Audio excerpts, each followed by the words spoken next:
Under the spreading chestnut tree, the village smithy stands. So sang the poet Longfellow of one of our colorful and romantic American industries of olden times, times which we sometimes call the good old days. But just how good were the good old days? The blacksmith of olden times, a mighty man was he. He had to be. He was the steel industry.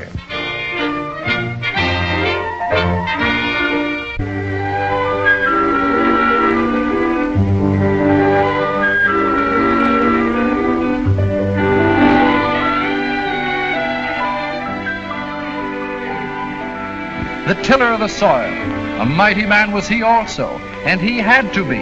He was the food industry, toiling for the bare necessities of life.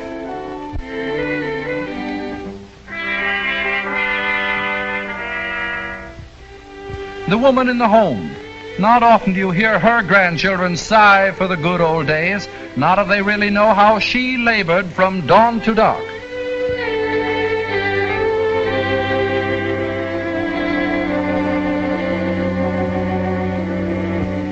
We need to know from whence we have come, from what we have advanced, to appreciate what we have achieved, and to have faith in opportunities to come through the American system, founded upon liberty and freedom of initiative that has created a progress envied by all other nations. Go back 50, 100 years, and watch this system at work. America marching forward on the road to the marvels of today and a more widespread distribution of the benefits of industry than any other nation on the globe has ever seen. Liberty and freedom of enterprise were the gifts that stimulated creative minds in America. In those minds, ideas were taking shape, dreams were becoming realities, progress was being won, and future wealth produced for all in new products, new services, new jobs.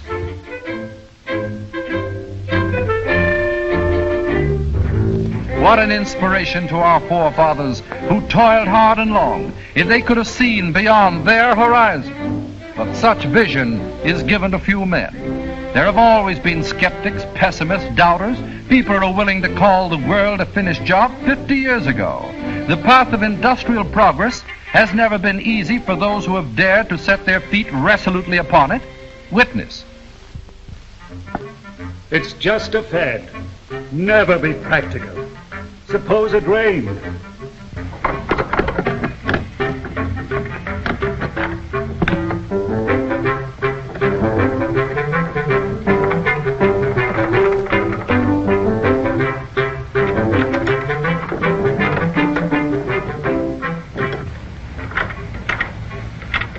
She won't run.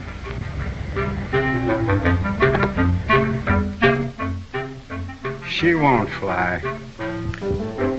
As far back as 1830, there was a canned food industry in America. The hours are from 7 in the morning till 6:30 at night. The wages are $1 a day.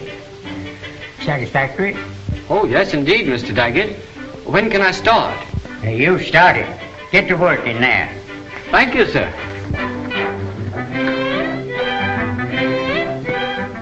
Hang your hat and coat over there.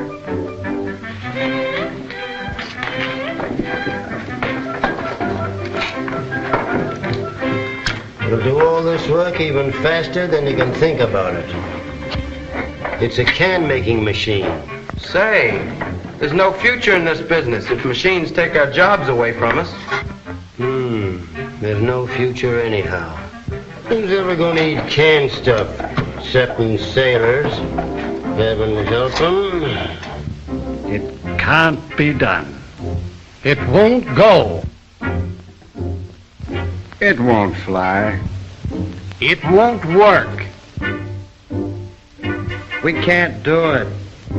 What's the use? And in spite of the dismal chorus that has ever been with us, America marches forward.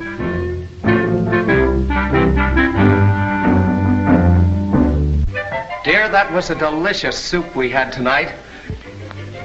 You sure can cook. I'm glad you think I can cook, dear. We have made progress. Inventive genius has brought us a long way from the toil and labor of the frontier home, far from the drudgery with tools that were mere extensions of a man's arms, and from the labors of the blacksmith, whose arms were like iron bands, but whose back ached with the endless drudgery of his daily task. Today, no spreading chestnut tree could cover the nation's smithy, the mills that require thousands of modern blacksmiths to meet the demand for steel. The pioneer's acre of wheat, which demanded of him the last ounce of his strength, now stretches out to far horizons, because American ingenuity has harnessed power and made it the servant of man. It is these new days and these new methods of modern industry that have provided progress, jobs, human comfort, and greater opportunities for more people than our forefathers ever dreamed of, by producing more of the things that people want. Progress, jobs, human comfort, and more wealth for more people. These things have not just happened. Science and industry have worked together to improve the old and to create the new. And even today, new methods and new things still in the development stage throughout the nation's thousands of workshops will create new opportunities, new jobs, more wealth for all in the years to come. The test tube of science holds television, the wings of tomorrow, new types of houses, air conditioning, streamlined trains. Unnumbered things will be developed because of this nation's imperishable heritage of life, liberty, and the pursuit of happiness. It is this that has given us all of the industrial progress that we have achieved in the past and a certainty of progress in the future. A certainty as long as this great gift of liberty, individual liberty to grow greater and better, is valued and protected.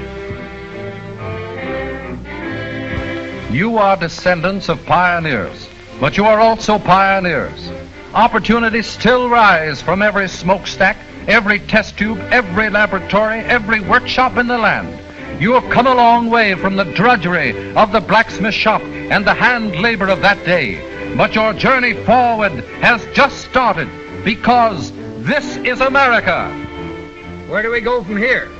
Straight ahead and don't spare the horses. Horses, your grandfather. There aren't any more horses.